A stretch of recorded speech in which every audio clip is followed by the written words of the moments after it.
Dr. Lauren Thompson, she's an assistant professor of history at McKendree University, Lebanon, Illinois, which I guess you had said it's east of St. Louis, about 20 miles east of St. Louis.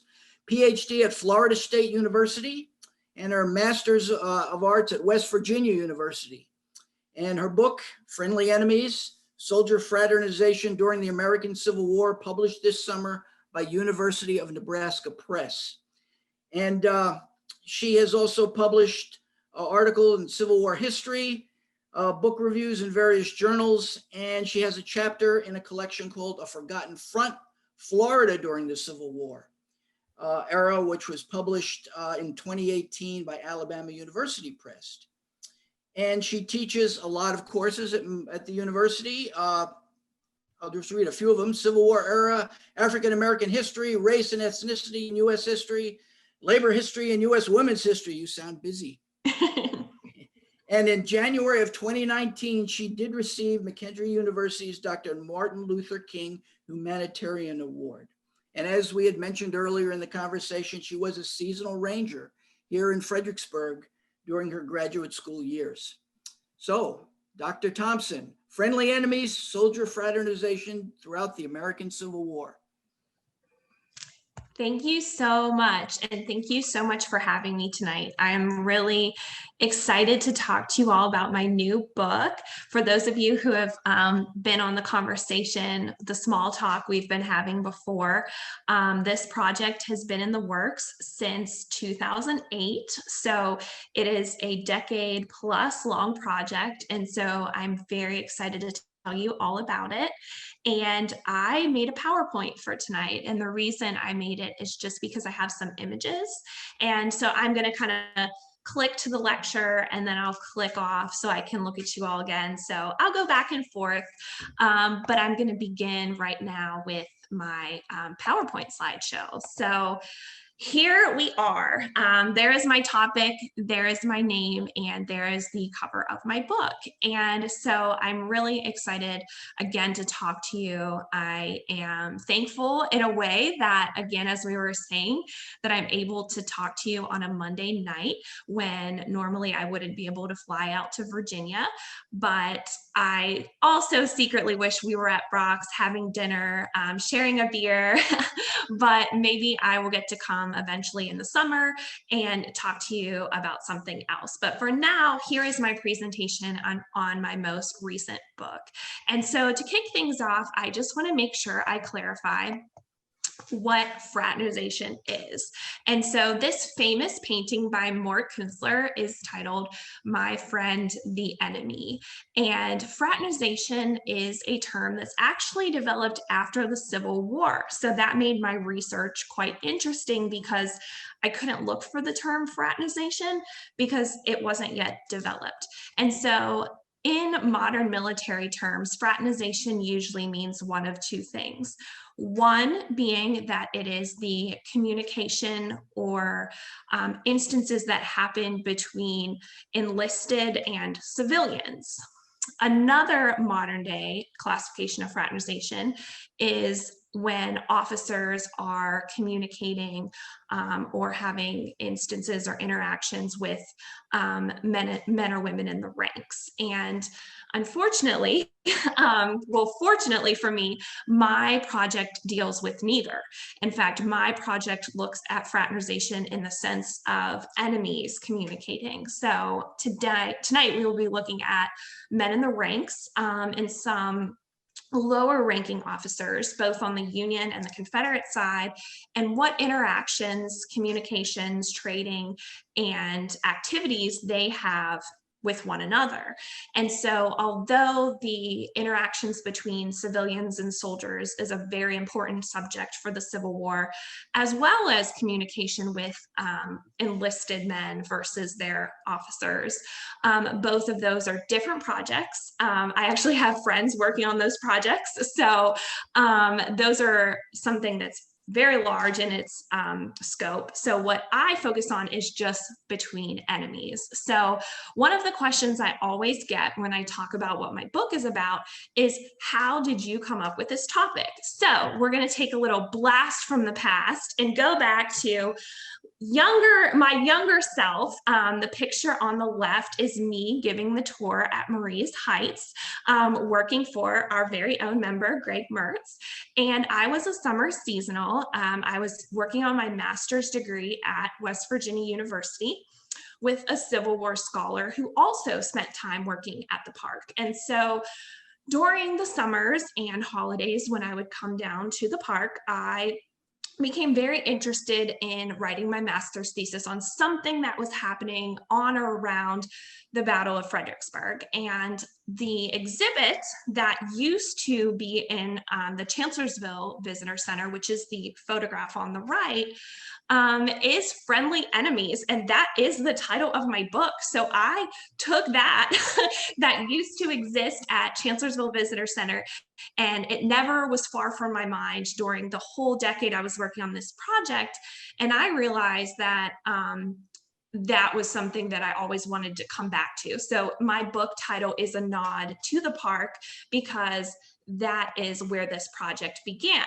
So when I was working at Chancellorsville Visitor Center and locking the building at night, I would have to go kind of through the exhibit hall to lock the doors. And I would always see this exhibit, Friendly Enemies. And because it is an oxymoron, I would always think, like, how can you be friendly with your enemy? And the more I thought of it, the more I wanted to learn about it. And so I heard these tales of Union and Confederate soldiers sharing stories across the Rappahannock River and trading coffee and tobacco. And so I wanted to look into it. And so that actually became my master's thesis that I did to obtain my master's degree.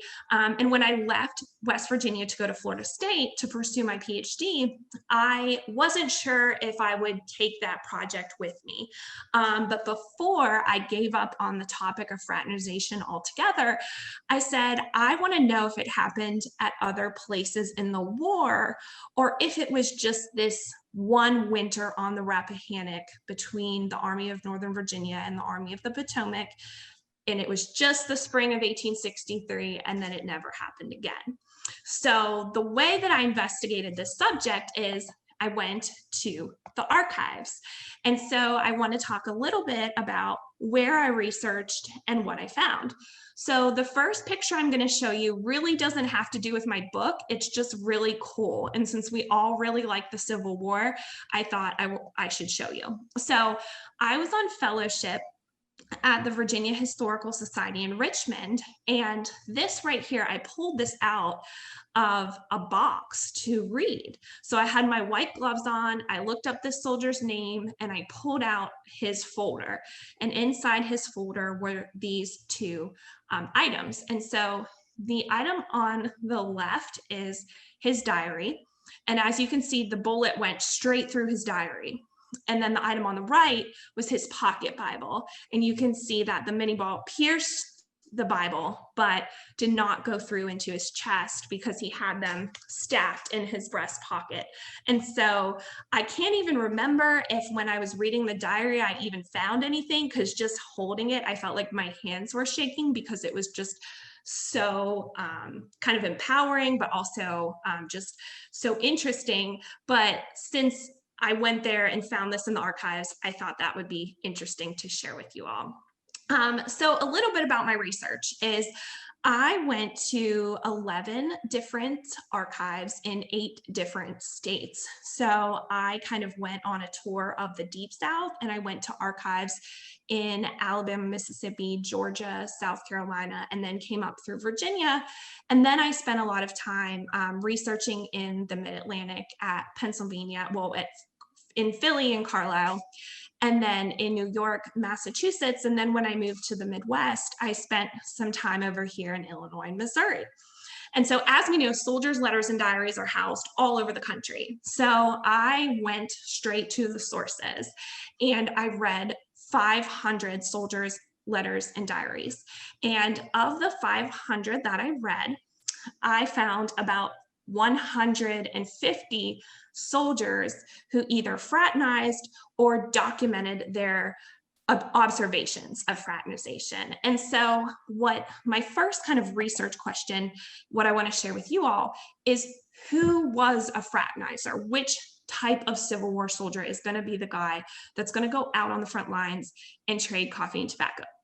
And so here is how I would describe the typical fraternizer.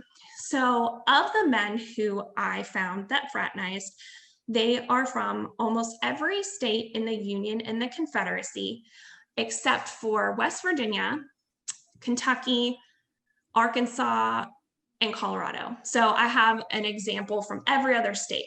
And the only reason I don't have them from those states are not a lot of men fought from those states, and I just never went to the archives close enough. So I just never read them. The Civil War soldier is American born. He could be Irish, could be German. He will not be Black. However, I have no accounts of African-American USCTs fraternizing, and we'll talk about that a little bit later. I would say that 90% of fraternizers were infantrymen. A few cavalry, about a dozen cavalry officer or cavalrymen will fraternize. However, not many artillerists, because artillerists really don't come close to other artillerists, right? Those guys are in the back with a different mission. And so the majority of fraternizers are infantrymen. The other question is, were they volunteers or conscripted soldiers? And I would say that 80% of the men who fraternized were volunteer soldiers. And I would say that about 20% of the soldiers who fraternized did so on multiple occasions, meaning they fraternized on the Rappahannock and then later at Chattanooga. So we're going to see men fraternize, about 20% fraternized throughout the war. The last kind of demographic topic or categorization we can talk about for the typical fraternizer is they were politically moderate. For Confederates, they are not diehard racist white supremacists that are denouncing any kind of radical views on race. And same goes for the Union soldiers. They were usually not emancipationists. They were indifferent to Lincoln's proclamation. And so most of these men are politically moderate, and they are going to mostly be fighting because it's their duty to defend their family, their honor, and their country. And so most of our guys who fraternize are loyal soldiers. They're loyal, they're steadfast, and they're committed to seeing the war through to the end. And so that's kind of who the typical fraternizer is. And we'll talk a little bit more about some of these aspects as we move into the talk. So the next question that I would like to answer for you is actually going to be in 3 parts. So why did men fraternize? Where did they fraternize? And how did they fraternize? And so I'm going to move through these 3 questions, and then we'll really dive into some analysis, and I'll give you some soldier examples. So beginning with why did men fraternize? One of the things that I learned from reading other Civil War scholarship, but mostly through reading 500 soldiers' letters and diaries, is in 1861 or 1862, their letters read a certain way. They're excited, they're eager, and they are ready to basically punish the other section, right? We talk about dueling culture. Well, the Civil War is a big duel, right? They feel like the section violated their masculinity and they're ready to go to war to protect it. And so as the war continues, we see their letters change, right? And so when men enlist, they have heard about war from their fathers, their grandfathers, about the Mexican War, about the War of 1812, about the Revolutionary War. And so they have an idea of what it's like. However, when they begin to be on the grind, right? The marching, the fatigue duty, the manual labor, the illness, exposure to the elements, right? And obviously the trauma that comes with battle, we are going to see men really have a crisis in the gap between what they expected and what Army life really is. And so that gap that men are kind of left with, something has to fill that gap in order for men to continue the fight. And so there's a few ways that men fill this gap. okay? And this is leading to the why men fraternize. The first way that men fill this gap is resistance. And here I have two images of court-martials that ended in a firing squad and humiliation in front of the regiment with a gambler sign, right? And so I took a very long, hard look at Union court-martial records, and Union soldiers will do a lot of things to resist.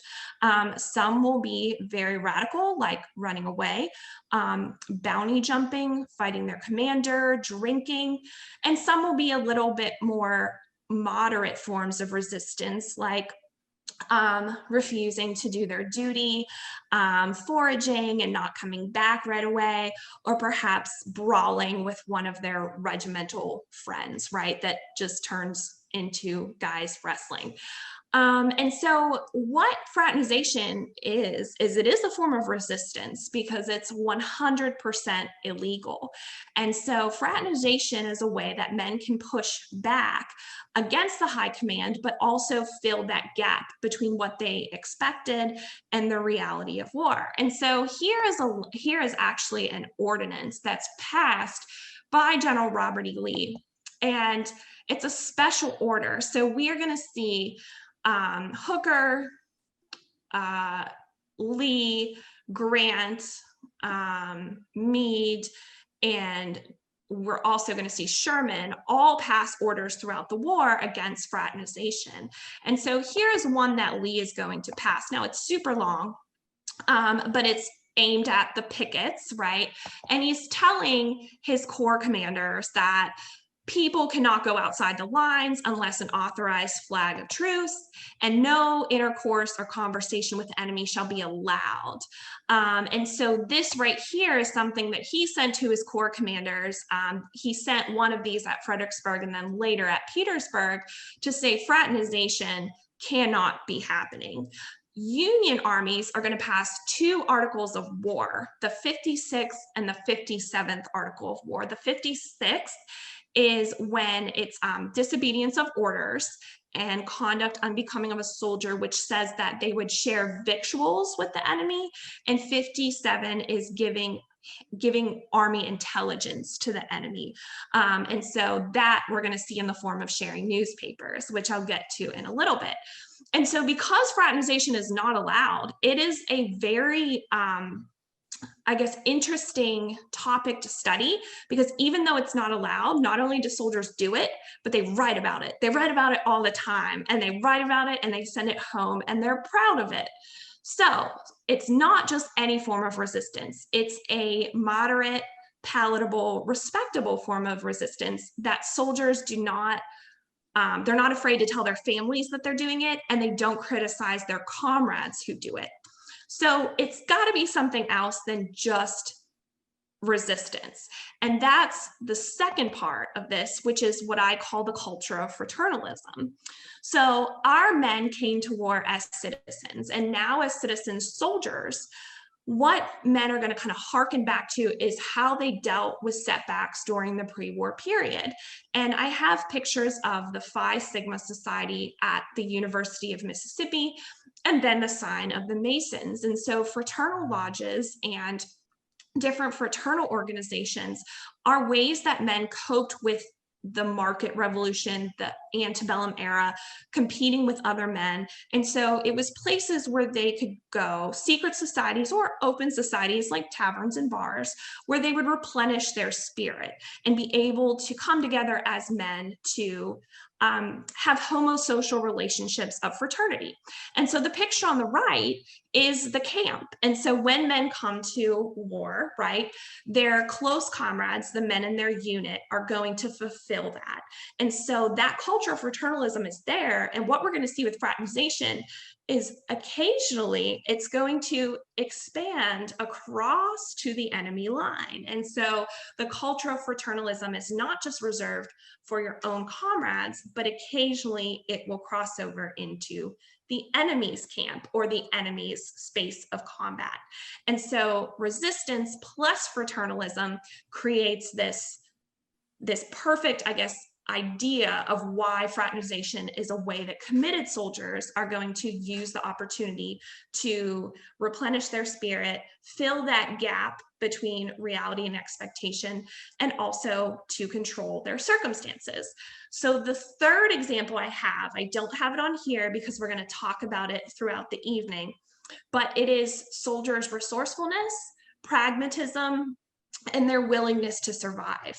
And so they are going to use fraternization to just basically survive the day, right? Make it through another day of war. And so taking those three examples in tandem is why men fraternized. And so next, there's something else that has to happen, and that's the where. Okay, this is so important. The tactical and the environmental conditions that needed to align for fraternization to happen. So since I've been working on this project for a decade, I've had a lot of people ask me, well, tell me about fraternization at Gettysburg. Tell me about fraternization at Antietam. And unfortunately, not a lot of fraternization happens because the armies go up, they fight, they come back, right? And stragglers and those who are on fatigue duty or who are injured, there might be some fraternization happening, but those are different circumstances. And so what I looked at, especially when I went into this big research tour to write my doctoral dissertation, I realized that we have to find out when armies put men close together for long periods of time. And so here are the places where fraternization happens most frequently throughout the war. Environmentally, rivers become a permeable boundary. Okay, it's not a battlefield and it's not one side or the other. It's almost like a neutral zone, right? And so that neutral zone as a river is going to be a place where if armies are stationed on either side of the river for long periods of time, fraternization will happen. So we're going to see it happen on the Rappahannock River, right? That's kind of where all this starts. We're also going to see it on the Rapidan the following year. And we're going to see it on the Chattahoochee River in Georgia outside of Atlanta. The other place where fraternization is going to happen is when armies are placed together for long periods of time, especially when you have picket lines in front of the main body. And when we think of armies being placed together for long periods of time, I hope something that comes to your mind are sieges, right? And so we will see fraternization happen at Vicksburg, Chattanooga, Atlanta, and Petersburg. And so when we have armies that are close in proximity to one another, the officers are in the rear and men are left up front, whether under peaceful conditions like on the Rappahannock, or whether in the middle of 24-hour constant fire like at Petersburg, we are going to see men extend across the line to fraternize. And fraternizing is going to come in many different ways, shapes, and forms. And here's a list. It's not an exhaustive list, but here's a bunch of ways that I found men fraternizing throughout the American Civil War. So as you can see, a lot of these are things we've heard of: trade of coffee and tobacco, newspapers. We see trying to find family members. One of my favorite is the swimming party that happens on the Chattahoochee, which I'll talk about in a little bit. And then we hear a lot of stories and shared conversations. And we also are going to see friendly banter and shouts across the river. And so these are all examples that I write about in the book. But what I would like to do tonight is home in on a few that happen all the time. And where we see time and time again. And so the four that I would like to focus on tonight are going to be conversations, trade, information, and ceasefires. And so that's what I want to talk about, because these just happen over and over and over again. And each one of these circumstances provides something for the men who are engaging in these occurrences. So let's begin with shouts, banter, and conversations in that order. So this right here is a sketch, and the sketch is of two federal soldiers on the banks of the Rappahannock on the Falmouth side, looking across to the city of Fredericksburg. And so these men are disheartened. It's winter. They just lost this battle, right? They have a new general in command, and they know what's coming this summer is going to be more bloodshed, right? Because they're continually fighting in this Virginia corridor, trying to get closer, obviously, to the Confederate capital of Richmond. So these men, right, who would think that they would want to reach out to the guys who just whooped their butts earlier in December, right? And so what we're going to see across the river is we're going to see what begins as shouts, right? Hey, Yank. Hey, Johnny, right? So we're going to see that. And then it turns into banter. And then what banter will bring is eventually trust that will develop into conversations. And so I have a few quotes that I would like to share with you from soldiers, and then we'll talk. So one of the most famous, I guess you could say, jokes or forms of banter that comes on the Rappahannock River during the spring of 1863 is actually something that I learned and shared with you all way back in 2009 when I talked to your group the last time. But it is one of the most famous jokes, and it kind of shows that it's like two teams jostling like before a game or after a game. It's, for lack of a better term, you know, talking smack. And what the Confederates yelled across the river is, it will be a hard road to Richmond with a long street to travel, 2 hills to climb, and a stone wall to get over. And so this is one of the most famously recorded jokes. Many Union and Confederate soldiers will write this in their letters and diaries. Now, obviously, this is going to grease the wheels of sociability, and it's going to lead to a lot of other things. But the conversations are not just going to be jokes. In fact, later in the war, men are going to cross rivers or meet in between the picket lines in the neutral zone. And they are going to really have some deep conversations. And so here's an example. This is a very long quote, but I just wanted to read it for you all because it's really going to show something important about the reunion after the war. And so a soldier writes, on the assurance of our men that they would not be detained as prisoners, a party of the enemy pickets crossed the river yesterday and mingled in a friendly manner with our troops. They expressed themselves as heartily sick of the war and proposed that the soldiers of both armies bring their officers up to the front and let them fight it out among themselves. We all agree that we've had enough of the war and are ready to go home. And so we see enemies coming together to kind of make a nod to the rich men who brought them into this war and then let them fight it out, right? So they both have grievances with the high command. And then they also say, if it was left to us, we could go home, because both men know that they want ultimately to win the war and they want to fight it out till the end, but they want to go home. They want to live to see that day. And they also know that the other side wants that too. And then this conversation will continue. And this actually happens outside of Atlanta. So Theodore Upson fought with Sherman's Army of the Tennessee. And he said the soldiers of both sides seemed to have lost any feelings of hatred towards each other.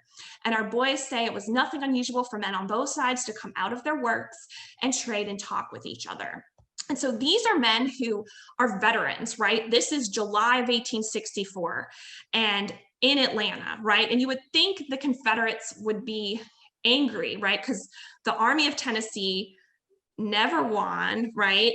Except for when they were at Chickamauga, right? And they really had a hard time being able to secure the city of Atlanta. And you think that they would be angry at these Union men, but in the middle of a siege, they get out of their works, they come together and they talk, right? Showing the resistance, the fraternity, and the mutual understanding that if we have these conversations, I rather share words than bullets because I will survive. And so the conversations that we see begin as banter and jokes are really going to develop into something that I like to say is the rehearsal for Reconstruction. Because a lot of times we think well, after the war, the elites and the ex-generals said, okay, it's time to reunify the sections and all get along. But these guys were doing it as early as 1862. And so I say, instead of looking for the elites to kind of show us how to reunify as a nation, we actually can look to the men in the trenches during these sieges because they've already begun to do it. So the next kind of form of fraternization that develops after we have these conversations and know that we're not going to be taken prisoner is trade. And the trade that develops is going to be able to help men offset their picket duty, right? It's usually cold and they're very tired. So coffee or tobacco is going to be a hot commodity, especially for those who can't get it, to be able to smoke or drink during their shift on picket duty to stay awake, right? Because if you fall asleep on picket duty, you could have a court martial. And so this trade is not just, to get these fun commodities, it's actually to be able to stay awake on your shift on picket duty. But we're going to see the trade of a lot of things like food, whiskey, and then we're going to see clothes and even souvenirs. So men are going to trade buttons, they're going to trade trinkets, hats, pocket knives, basically anything they had. And so one of the things I grappled with is like, why would they trade these things and possibly get caught with a Confederate button, right? Or a Confederate hat. And the only thing I could think of was these guys wanted to do it because it was unique, it was cool, they were curious, and it was a token of their choice, right? A choice they made to go out in the river or out in the ravine and have these conversations with these men.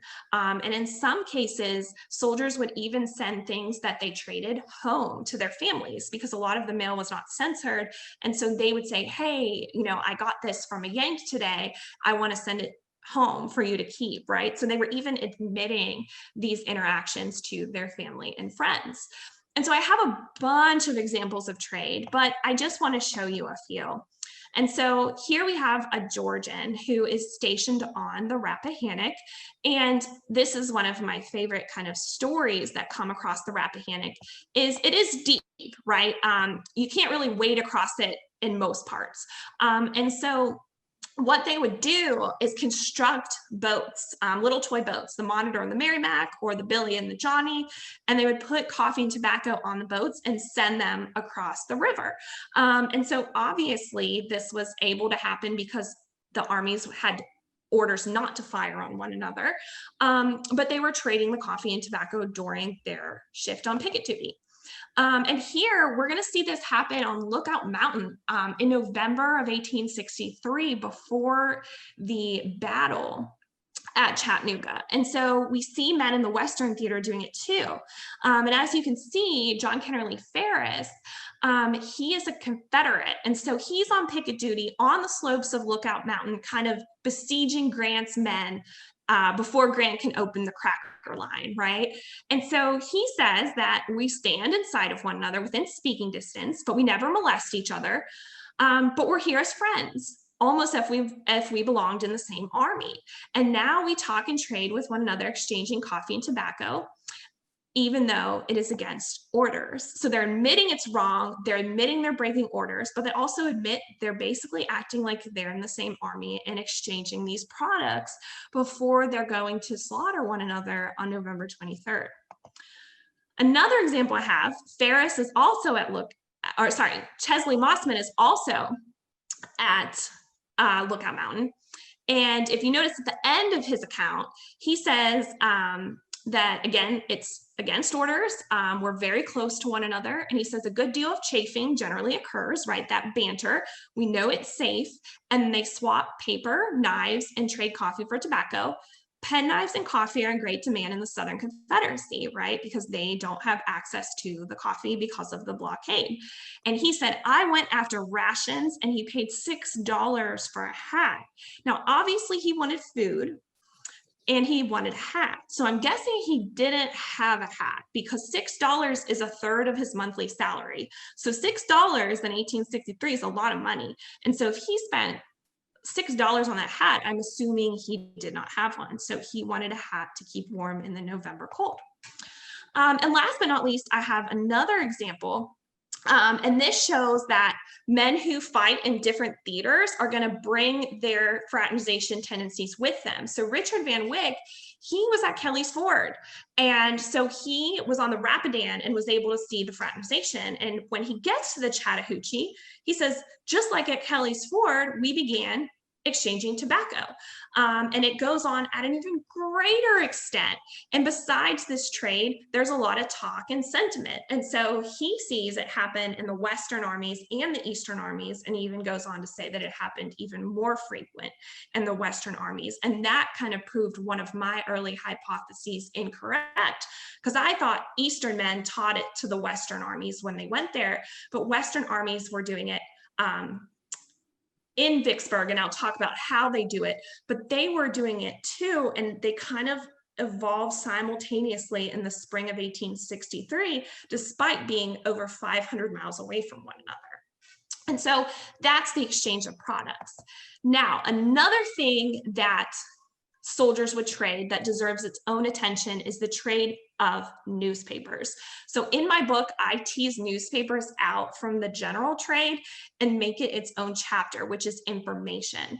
So this is so important because one of the questions I always get is, did soldiers share secrets when they fraternized? But the short answer to that is soldiers usually had no idea what was going on, especially if they're in a siege or they're in a winter encampment and they know their orders are the same as the day before, which is to go down to your duty and either prevent a general engagement or let the main body know if the enemy advances. And so the only way soldiers really knew what was going on was rumors, and we know rumors, right, are quite difficult to really kind of follow through with on fact, and from newspapers. And the way that soldiers understood what was happening in the world around their position was through newspapers. But the newspapers that were sold in their armies was from their nation. And so if they could get an enemy paper, they could see possibly things about the enemy's movements, the enemy's prisoner exchanges, enemies in political administration. So Confederate troops are really going to want to hear about Lincoln in the fall of 1864. And Union soldiers are really going to want to know, especially in the later years of the war, what's happening to the Confederacy and the Jeff Davis administration. And sometimes soldiers can get this in letters from their parents' home. But again, that information is slow. And by the time they get it, usually the situation has changed. So soldiers are going to want to get information to understand if their sacrifices are worth it by obtaining newspapers from the enemy. So we will see the trade of newspapers happen as early as December 1862, immediately following the Battle of Fredericksburg, all the way through April 1865, at the fall of Petersburg and Richmond. And so we are going to see newspapers be a hot commodity throughout the war. So I give you a few quotes. Before Chattanooga, Frank Phelps, a Wisconsinite, he went on picket duty, and of course, only a few yards away, and a little creek stood between him and the rebels. He said the Rebs were very friendly, coming down to the bank to trade papers, canteens, or anything they could get. I had a New York Tribune, which I exchanged for an Augusta paper. The next day, I exchanged a Wisconsin State Journal for the Richmond News. And so what we see is the exchange of Northern and Southern papers happening between the lines. Now, here's a Confederate. A Confederate is going to say, in the night, we talk to them, trade papers. We can write on a piece of paper what we want to trade, sew it around a cartridge, and toss it into their pits, and they will do the same with us. And so if men can't physically cross over into the enemy trench, they will throw what they want and then hopefully be able to meet in the neutral zone and swap. The last example I have is another way that soldiers were able to, I guess, get around the crackdown of the newspaper exchange. And so orders were strict, officers alert, so that no opportunity to trade with the enemy. Among the tricks resorted to by the enemy to hold communication was this: they would write anything they desired to communicate upon a small piece of paper, roll it around a mini or a grape shot, and throw it across the line.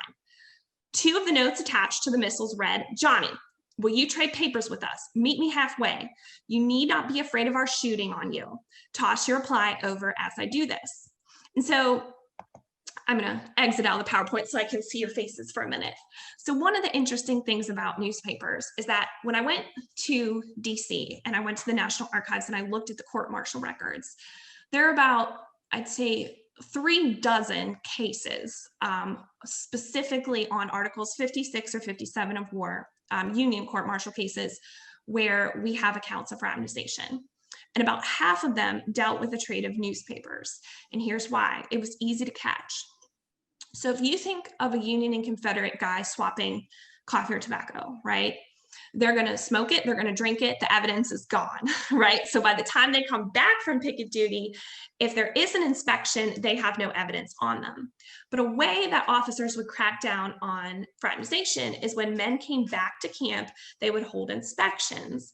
And so while they were holding inspections, imagine if a New Yorker had a Richmond Examiner on him, right? Then his officer would be like, where did you get that paper? And another way that they would be able to do this is they would obviously be kind of, I guess you would call, they send people in called officers of the day. And these are guys who are looking for a promotion. So they would send the officer of the day down to picket duty, and he would kind of be a spy to see who is fraternizing. And then he'd come back to the main camp and say, I caught these men. And about half of the men who were caught fraternizing, trading newspapers, they received penalties. For about half were acquitted, but the half who did receive penalties, they were light in comparison to what some men received. So they received hard labor, forfeiture of pay, a few received embarrassment in front of the regiment, but nobody was dishonorably discharged, and nobody had to do any or anything extreme that we see with some of the other cases. And so even though even though fraternization was illegal, soldiers found ways to do it. And they also found ways to move around it. And so that leads me to my final of the 4 ways men fraternize. And this is chapter 5 in my book. And a lot of people will ask me, like, if I read one chapter, what would I read? And I say, read chapter 5, because chapter 5 deals with the life-saving reason for fraternization. And that is when soldiers negotiate ceasefires. And so what's going to happen is it starts at Vicksburg. At Vicksburg in late May, as Grant's men are pushing towards the city. So they're pushing from the east, from Jackson, towards Vicksburg, towards the river. And as they're pushing forward, there's a lot of combat, there's a lot of bloodshed. However, Grant says to keep pushing. And unfortunately, in May, it's hot in Mississippi, and a lot of the bodies in between the lines are bloated and they stink. And so both sides say, let's draw a white flag of truce to bury our dead. And so we have burial detail. And so during burial detail, not all units are on burial detail. So the rest of the guys are standing around with a white flag of truce. So what do? They fraternize. And so I have 2 examples of both a Union and a Confederate soldier who are going to fraternize. So here's trenches on the left at Petersburg. Here's trenches on the right at Atlanta. And so here are 2 examples, a Wisconsinite and an Alabamian. They both write about, at the same time on the same day, on May 22nd, they both write that the white flag of truce, they were not on burial detail. So they left their entrenchments. They went and visited with their enemy. They traded coffee and tobacco. They all talked about, did they know anybody from their state? And all up and down the lines, it was this period of peace. So here's what men do. They are going to obviously live on to fight another day. And what they're going to realize is we don't have to wait for the white flag of truce. We can do it ourselves. And so we are going to see at Chattanooga, at Vicksburg after this point, at Chattanooga, at Atlanta, and at Petersburg, we are going to see troops reach out or call out to the other side and negotiate ceasefires. So what they're going to say is, hey, we won't fire on you if you don't fire on us, and should our orders change, we will fire 2 blank shots as a warning that the ceasefire has ended. And so this is going to be where men try to literally save their lives by not only working with their environment, but more importantly, working with their enemy, the person that they're trying to defeat, right? And so I have many examples of this in the book. This right here, I think the first sentence, says J.P. Cannon says, is without consulting the officers, we have agreed upon an armistice. All firing between pickets has ceased, and consequently, we have a very quiet day. And then they say, with the exception of the artillery, because they're not included, right? And so when you hear peace and quiet, you can see why men would do this, right? So that they could survive this day.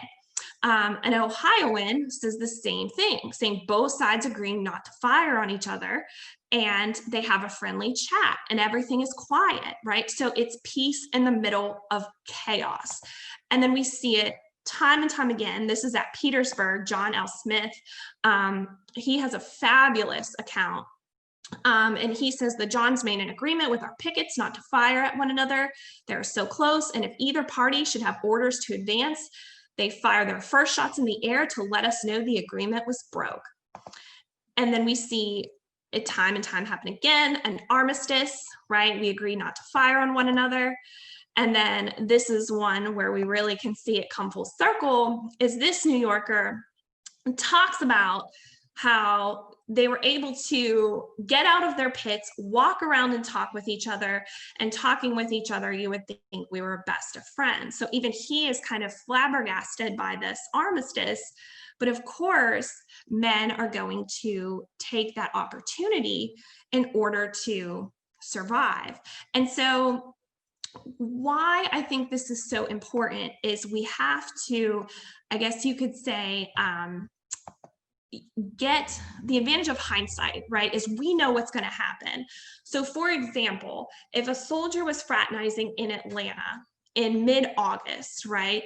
We'd say, you just got, 2 more weeks and Atlanta's going to fall. Just hold on, right? But we know Atlanta's going to fall, but that soldier doesn't. And so his main, I guess you could say, attraction to fraternization is if I can have information, if I can have a commodity, or most importantly, if I can negotiate a ceasefire, that means I'm going to live to see tomorrow, because he doesn't know that there's 2 weeks until Atlanta falls, right?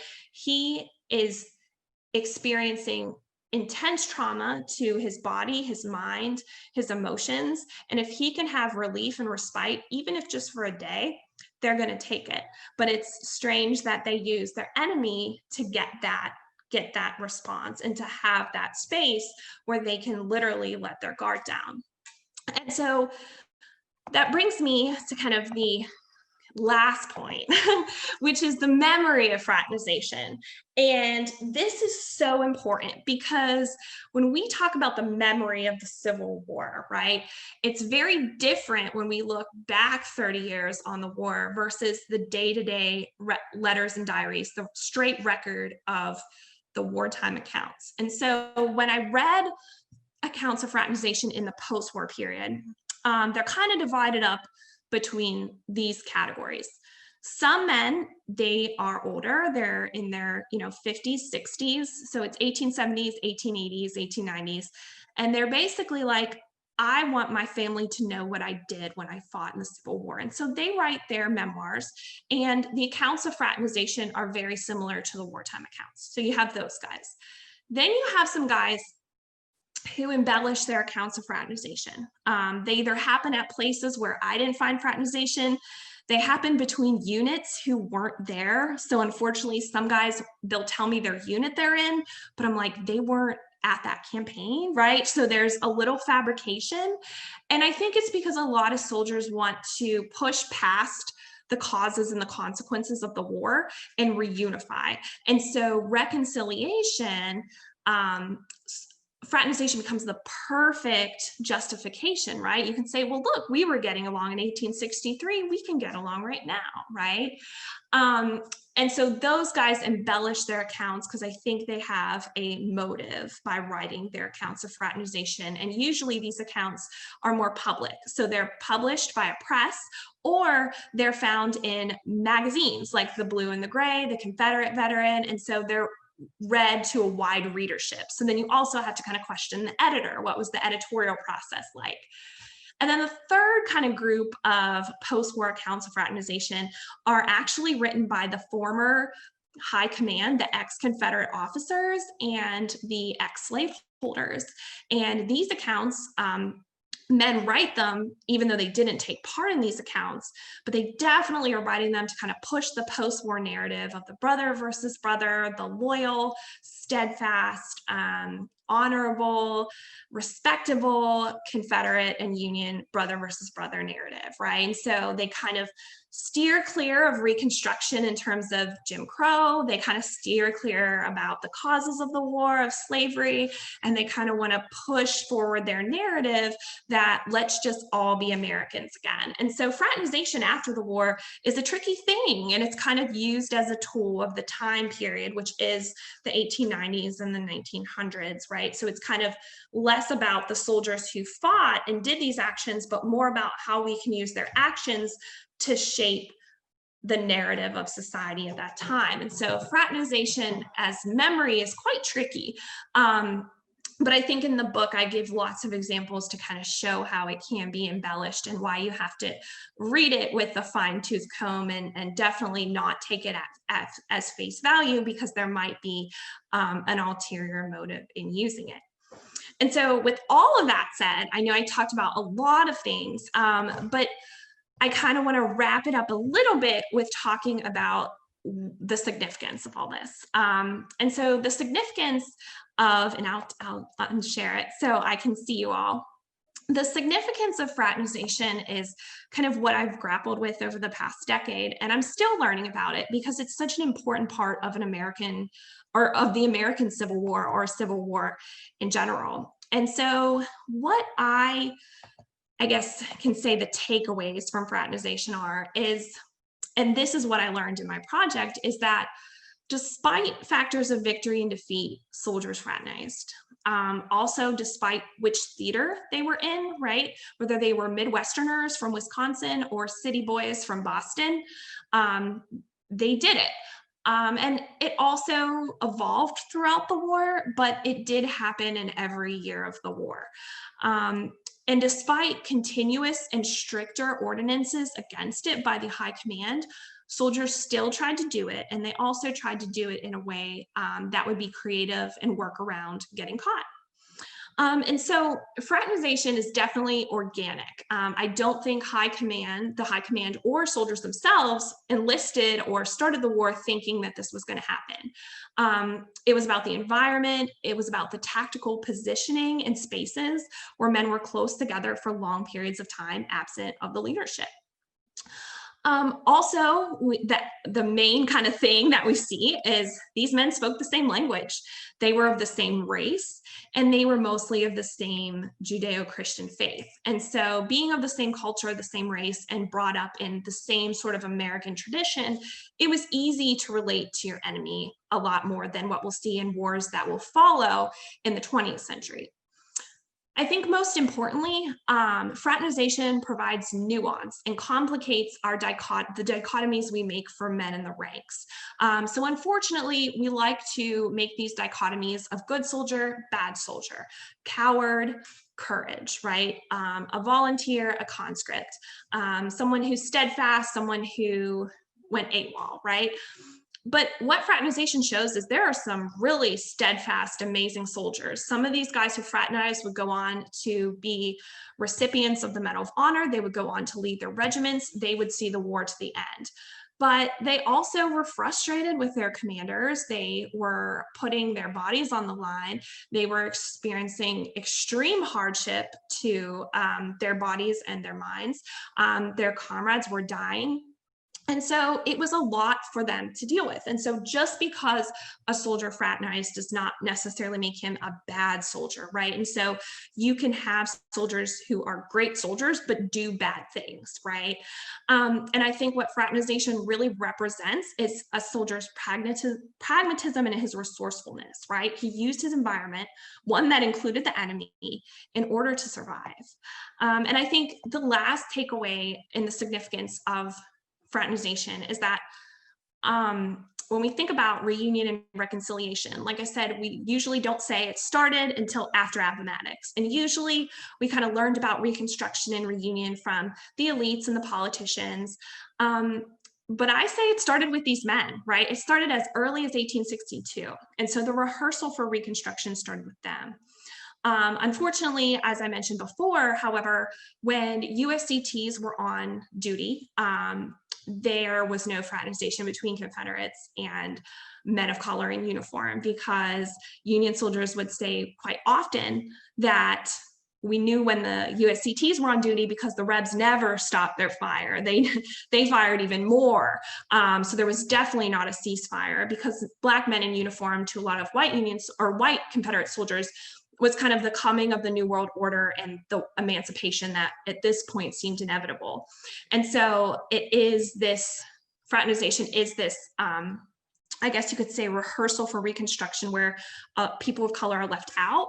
And we do see white men come together at the expense of freedmen, right, in a racial harmonious society that we could have had but didn't. But at the end of the day, it is these men who come together and show us as a society how to sew back together the American tapestry and to recover from the bloodiest conflict that we as a nation have ever seen. And to see this, I guess you could say, this civility and this respectableness come from these men who have been slaughtering each other across the American landscape for years. It's miraculous, but it definitely deserves that attention to see how and why men did this. And so I have a shameless little plug that I'm going to share with you all. I feel like this is such a shameless plug, but I did want to let you know this because it's the perfect month to be talking to you all. If you're interested in reading more about my book, it is 50% off the whole month of October. So this is my family and friends discount that I got, and I would love to share it with you all because y'all are friends and family now. So I can put this in the chat for you, or I can comment on the Facebook page if you like, or put it on the YouTube video. But my discount is fall 20, and you can just put it in at checkout and you get 15% off of the book. And then the next time I'm in Fredericksburg, I would be more than happy to sign it for you and meet in person, and of course hear about what you think. But for now, I will stop talking, and I would love to entertain any questions that you might have about the fraternization of Civil War soldiers. This is Jeff White. Just so everyone knows, the default is that you are muted. So if anybody's piping up right now and wondering why nobody's responding, you do have to unmute yourself. If you don't mind, I'm going to go ahead and kick off the Q&A. So you said that they didn't call it fraternization. They just weren't using that term. What did they call it? That's great. I'm so glad you asked that. They called it down on picket duty, we traded papers, or I went down to the river and swapped coffee and tobacco with a rebel today. So the high command called it intercourse with the enemy. But when I was searching through soldiers' letters and diaries, I really would look for key terms like picket duty, coffee, tobacco. And then when I started to see where fraternization was happening most frequently, I would just know, like, I forgot to talk about it, there was a swimming party on the Chattahoochee River after Kennesaw Mountain. So that I knew was a hot spot for fraternization. So if I knew they fought at Kennesaw Mountain, I would go to the 2 days after and check. So I was able to kind of like look for those spots. But yeah, it made the research process really interesting because men did not call it that. They would come back and say, hey, I traded, or hey, I spoke. So it was just a description of their actions. And the high command called it either intercourse with the enemy, relieving the enemy with victuals, or providing the enemy with intelligence. And so a lot of it was kind of hard to comb through in the ORs as well. But yeah, so that's a great question. Thanks, Jeff. Lauren, do you have any instances where somebody actually got in trouble, like for their intercourse or trading or anything? Like the officers came down, somebody discovered it, and then did some kind of disciplinary action or anything like that?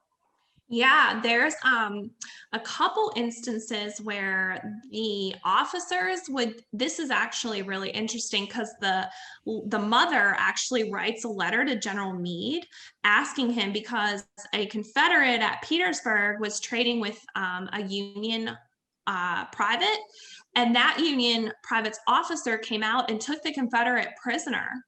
And so the soldier's mother actually wrote to General Meade to see if he could show amnesty to her son. And he was basically like, no, I have bigger problems to worry about. But I found out that that man did survive the war. So sometimes there was the fear of getting captured.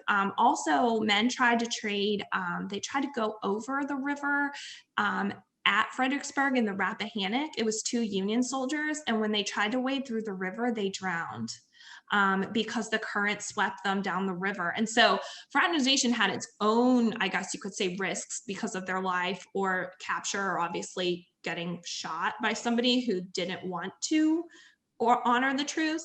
But yes, there was about 36 court-martial cases of soldiers on the Union side. I'm not sure about the Confederate side, but I think I had about 35 court-martial cases of men being brought up on charges of fraternizing. So it wasn't I think it wasn't the biggest fish to fry for a lot of officers, right? They really wanted to cut down on mutiny and absent without leave and desertion and drinking. So I think there would have been more had it been a more, I guess you could say, egregious offense. But then soldiers might not have been so open to writing about it in their letters home, so we might not have got to learn about it. Thank you. Oh yeah, sure. So Dennis Olson here.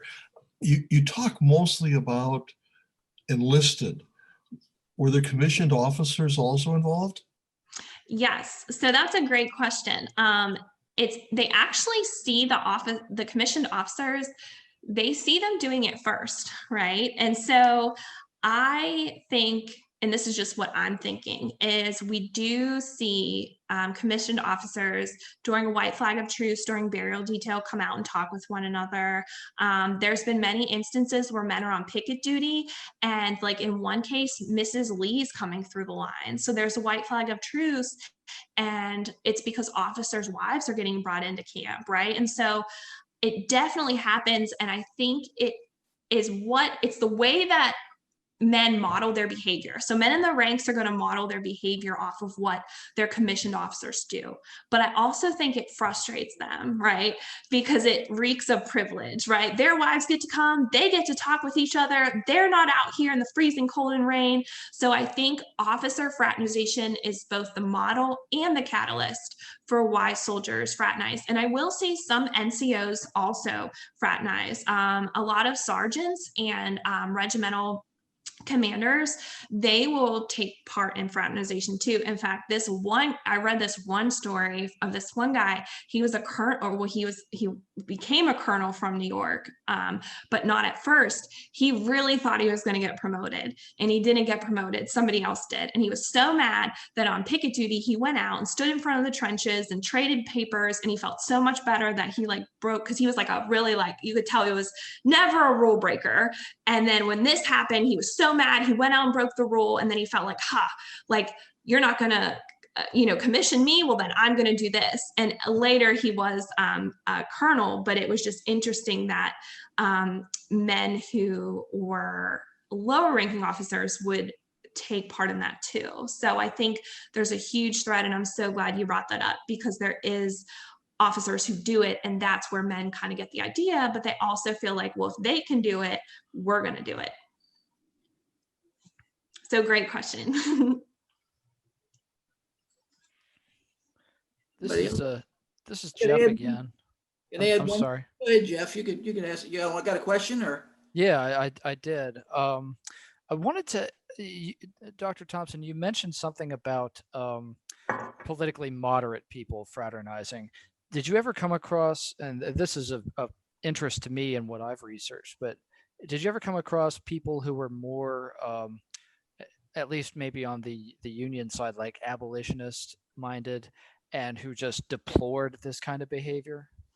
I did not. That's a great question, because really at the end of my research, I started to kind of see like, I read deeper into their letters to see if they didn't like it. But I lead my book with a man named Morris Brown, who was a recipient of the Medal of Honor at Gettysburg for what he did on July 3rd. And he was an abolitionist. I mean, he's not classified as one, but you could tell in his letters, like when he starts the war, he is fighting to eradicate slavery. And he fraternizes on the Rapidan, and he fraternizes on the Rappahannock.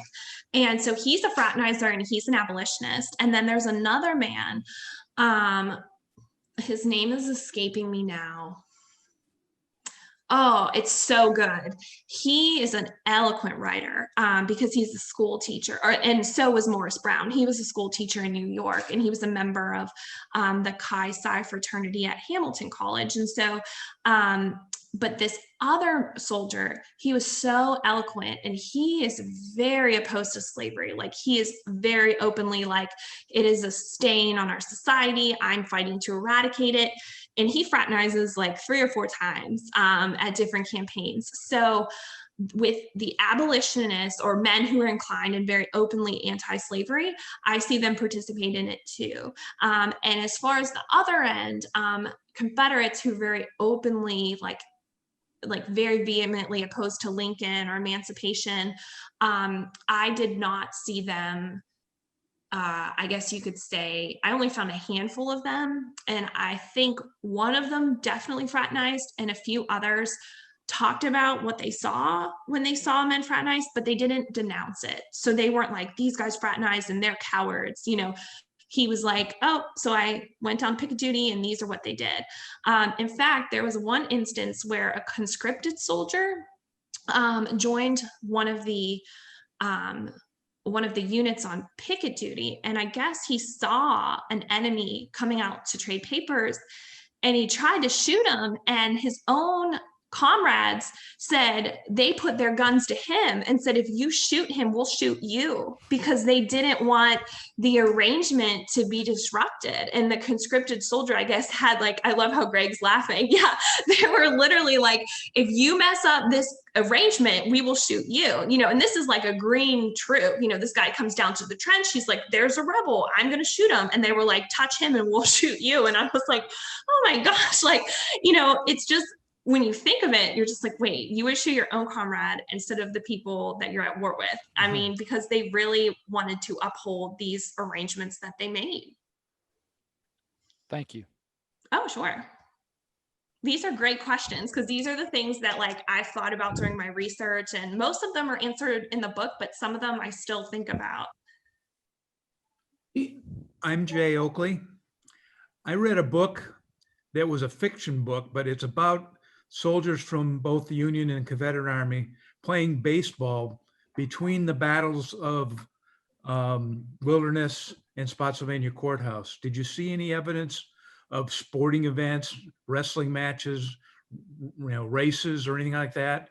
That is such a great question, because I think this totally intersects, even in theory, right? These like kind of fraternal relationships, and they do align with sports a little bit, right?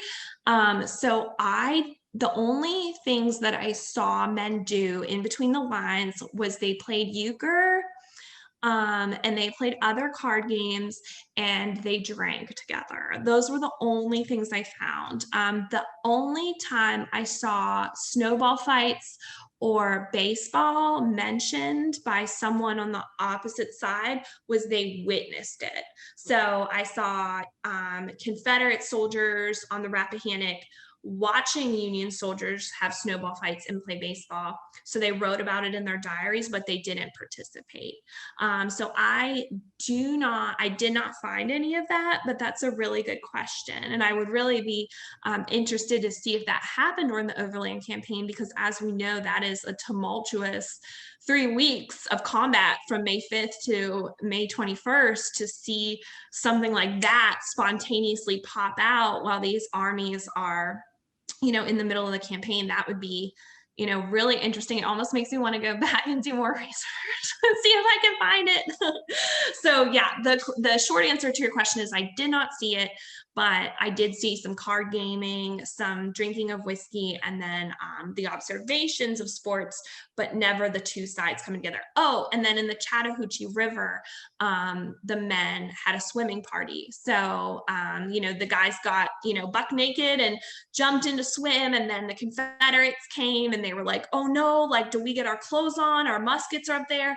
And the Confederates basically were like, you know, we know it's hot, we know we're tired, like, as long as you don't shoot us, we'll come in too. And then the Confederates, you know, got buck naked and jumped in the river, and the boys swam, and then they got out and let one another, you know, move on to Atlanta. So yeah, I like that question because it does resemble a lot of these kind of teenage boy kind of sports and recreation kind of spaces. So thanks for your question.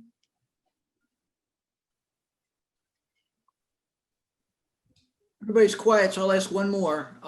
You seem like this is kind of a groundbreaking, it seems to me it's kind of a groundbreaking area. I have not seen anybody else. Is there any like other folks who've actually looked at this or extensively, not just as a anecdotal type of thing, but actually as a practice? I love that question. That is such a good question. And you're absolutely right. People have looked at it anecdotally. Because we've seen it in like Gods and Generals and Gettysburg, you know, it's like there's a nod to it in, you know, Hollywood films and popular history and like the exhibit at Chancellorsville. But in terms of like a full war study, it hasn't been done. And so I got super lucky in being able to find a topic that hadn't been done on the Civil War, because that's hard. And number two, to find something that soldiers wrote about in their diaries, right? That they were so open about. And so another part of your question, I'm so glad you asked it, is soldiers or historians who look at soldiers' diaries, a lot of them, they come across it. So there have been soldiers who talked about it. But when they talk about it, they either say that it's bad soldiers. Okay, so that's kind of why I brought that up. They say, you know, soldiers who fraternized were uncommitted. And I kind of nip that in the bud in my book. And I'm like, no, these guys, you know, they stayed through the war. They were commissioned eventually. They were recipients of honors, right? The other thing that they say is that fraternization was a post-war construction. So they say it didn't happen during the war. It was actually what soldiers or like made up in their diaries after the war to kind of push that brother versus brother narrative. And I obviously have the sources to say you're wrong. It absolutely happened during the war. So that, and I get it, because historians are writing their books on all different things. But I definitely went through the literature to see where it was brought up anecdotally. And one scholar really kind of says that it's a post-war thing. It didn't happen during the war. And then another scholar says it happened during the war, but we don't want to trust like these guys who fraternized because they weren't like the good soldiers that we want to learn from. And so I love that you said that, because people have talked about fraternization, but they've not given it a full length, like in-depth study. And so when I did that, I was able to kind of debunk their, I guess, arguments about it. And so I'm nervous about that because these people are very, very important leading scholars in the field. So now that my book's out, I'll be interested to see how it's received. But what I think I really like about the project is because it began at the battlefields, and a lot of scholars kind of stray away from the battlefield. And I know in my acknowledgments, Greg, I don't know if you've read it yet, but I said that you taught me never to stray too far from the battlefield. And so I kind of let the soldiers speak for themselves. And I think it's an enjoyable book, or like a topic for anybody, because it's military, but it's also about humanity and about common folk like you and me, and not just always, you know, the generals. So I think that I keep saying, I just got lucky to find a topic that nobody had really talked about. And it's been there in those letters for 150 years. We just never put it all together. And so I'm extremely grateful to be that person. Thank you. I'm glad you did it too, because I was frankly surprised at that. I had never seen anything like that before, you know, a full length book on this. And it seems so obvious, because I would always think that, you know, any war, there's a bit of that going on. So thank you for writing it, and thank you for all the research that you did. And I'm glad you got your inspiration right here in Fredericksburg. I did. Thank you. Anyone else have any questions? Well, Dr. Lauren, thank you so much for doing this, and we will post your video on our YouTube channel, and we'll also make sure somewhere, either on our Facebook or on the YouTube or somewhere, that we put the information about your book. And we appreciate you giving us the discount code, because we're always welcome any kind of discount. So. Oh, absolutely. Me too. And I'm so excited. You are so high tech with the YouTube video and the Facebook. So way to go. We're trying. We're trying our best, and you got to deal with the times. And I think we're trying. And like I say, you're our first one from kind of out of town. So you're our first inter-time zone YouTube video. So thank you for agreeing to do this. And hopefully we'll see you in person sometime. Yeah, I really look forward to being back with you all and sharing a beer at Brock's. And when this is over and we can talk in person, because I would love to come back to Virginia.